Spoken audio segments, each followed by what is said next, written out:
नमस्कार, मी संजय वरकड. आपण आत्ताच न्यूज यात्रा पाहायला सुरुवात केली. अमेरिकेतील न्यायालयात अदानी ग्रुपवर सुरू असलेला खटला अखेर रद्द करण्यात आला.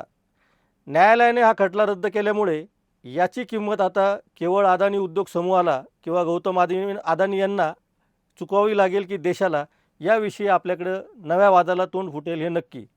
मात्र हा सगळा खटला नेमका काय होता?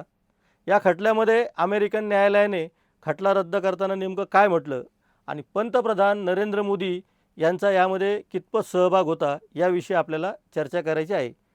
सगळीकडे तर हीच चर्चा आहे की नरेंद्र मोदी यांच्या कृपेनेच अमेरिकेतील हा खटला मागे घेण्यात आलेला आहे. त्याविषयी आपण सर्वात शेवटी बोलू. आपण दोन मुद्दे प्रामुख्याने समजून घेणार आहोत की अमेरिकन न्यायालयाने हा खटला मागे घेताना नेमकं काय म्हटलं आणि त्यानंतर आपल्याला सगळ्यांनाच माहिती आहे की हा नेमका खटला काय होता, तरीसुद्धा त्या खटल्याविषयीची माहिती आपण थोडक्यात घेणार आहोत. अमेरिकेच्या न्यायालयाने हा खटला रद्द करण्याचं प्रमुख कारण आहे की अमेरिकेचा जो न्याय विभाग आहे त्यांनी हा खटला मागे घेण्यात यावा असं अमेरिकन न्यायालयाला सांगितलं होतं. म्हणजे तशी त्यांनी विनंती केली होती. या प्रकरणामध्ये न्यायालयाने 2 वेळेस सुनावणी घेतलेली होती आणि मागच्या सुनावणीच्या वेळेस त्यांनी खटला मागे घ्यायला नकार दिला होता आणि 31 जुलैपर्यंत तुम्ही नव्याने माहिती सादर करा असं अमेरिकेच्या न्याय विभागाला सांगितलं होतं. त्यानुसार अमेरिकेच्या न्याय विभागानं नव्याने माहिती सादर केली आणि अखेर हा खटला न्यायालयाने मागे घेतलेला आहे. आता आपल्याकडे ज्या बातम्या येत आहेत की विरोधकांच्या धाबेदणांले किंवा त्यांना एक मोठी चपराक बसलेली आहे. तर अमेरिकेच्या न्यायालयाने अशा कुठल्याही पद्धतीनं खटला रद्द करताना अदानी ग्रुपला क्लीन चिट दिलेली नाही. त्यांनी असं म्हटलेले आहे की न्याय विभागाने या प्रकरणामध्ये खटला मागे घेण्यात यावा अशी विनंती केलेली होती.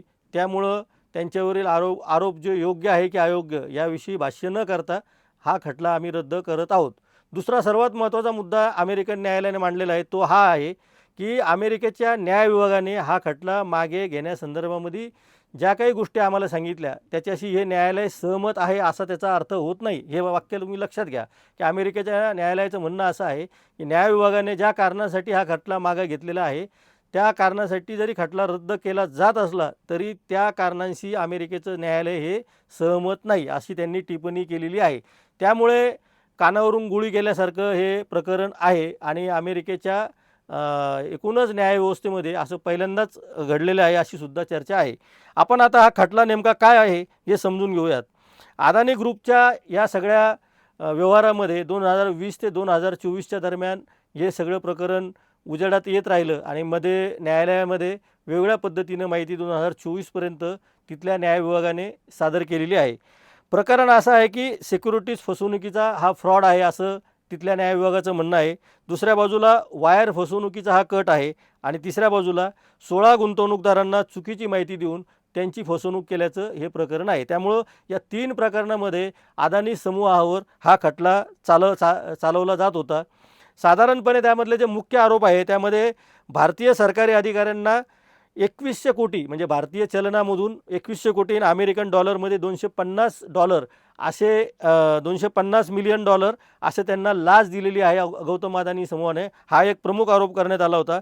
याशिवाय 20 बिलियन वर्षाचे पोस्ट टॅक्स नफा त्यांना अपेक्षित होता या सगळ्या याच्यामधून, पण तो सुद्धा त्यांनी दिलेला नाही. तिसरा सगळ्यात महत्त्वाचा मुद्दा म्हणजे लाचेचा उल्लेख दडवून अमेरिकन गुंतवणूकदारांकडनं $3 बिलियन रक्कम अदानी ग्रुपने वसूल केली होती आणि त्यांना कर्ज देऊन त्याचे बॉन्ड उभारले होते असा सुद्धा आरोप या सगळ्या प्रकरणामध्ये करण्यात आलेला होता. या सगळ्या प्रकरणाची सुनावणी गेले अनेक दिवस अनेक वर्ष सुरू होती. मात्र आता हा खटला रद्द झालेला आहे आणि हा खटला आता पुन्हा चालवला जाणार नाही. म्हणजे जे आरोप आत्ता झालेले आहे त्याच आरोपांवर आता पुन्हा नव्याने काही खटला दाखल करता येणार नाही असं सुद्धा न्यायालयाने म्हटलेलं आहे. त्यामुळं यामधून आता अदानी ग्रुप हा पूर्णपणे बाजूला पडलेला आहे. याशिवाय आणखी जे काही आरोप होते त्यामध्ये अँटी ब्रायबरी कंप्लायन्स म्हणजे 750 मिलियन बॉन्ड ऑफरिंग कंपनीच्या लाचविरोधी धोरणाविरुद्ध या समूहाने दिशाभूल केली होती असा सुद्धा त्यांच्यावर आरोप आहे. सिक्युरिटी ॲक्टचा भंग केलेला आहे. आता हा जो खटला मागे घेतलेला आहे त्यामध्ये महत्त्वाचा आणखी एक मुद्दा असा आलेला आहे की जी लाच दिली गेलेली आहे भारतीय अधिकाऱ्यांना, ती अमेरिकेच्या चलनाने किंवा अमेरिकेतल्या कुठल्याही बँकिंग व्यवस्थेमधून दिलेली नाही किंवा अमेरिकेमध्ये त्याचा काही थेट संबंध आलेला नाही. तर हा जो व्यवहार झालेला आहे लाच देण्याचा, हा भारतामध्ये घडलेला आहे. त्यामुळं अमेरिकेमध्ये या प्रकरणावर कारवाई करू नये असा सुद्धा एक युक्तिवाद यामध्ये करण्यात आलेला होता. त्यामुळे थोडक्यात काय, की याच्यामधून आता अदानी हे सही सलामत बाहेर पडलेले आहेत. अजूनही 5 जणांवरचं एक वेगळं प्रकरण आहे. त्याबाबत न्यायालयाने खटला मागे घेण्याच्या संदर्भातला निर्णय राखून ठेवलेला आहे आणि त्याच्या बाबतीमध्ये तिथल्या न्याय विभागाला आणखी मुदत वाढवून दिलेली आहे. पण तूर्तास तरी अदानी यांच्यावरील खटला मागे घेतलेला आहे. त्यामुळं गौतम अदानी उद्योग समूहातील त्यांचे पुतणे सागर अदानी आणि विनीत जैन यांची या सगळ्या प्रकरणातून आत्ता तरी सुटका झालेली आहे. फौजदारी स्वरूपाचे सुद्धा आरोप या सगळ्या प्रकरणामध्ये झालेले होते. त्यामुळं या सगळ्या प्रकरणाकडं जगभराचं लक्ष लागलेलं होतं. अदानी समूहाने याबाबत म्हणणं असं होतं, की त्यांनी जे म्हणणं सादर केलेलं आहे, की फॉरेन करप्ट प्रॅक्टिस ॲक्ट अंतर्गत थेट लाचखोरीचा आरोप आमच्यावर झालेला नाही. आमच्यावर फक्त सिक्युरिटीज आणि वायर फ्रॉडचे 3 आरोप आहेत आणि त्या संदर्भामध्ये आम्ही आमचं काय म्हणणं आहे ते न्याय विभागाला सादर केलेलं आहे.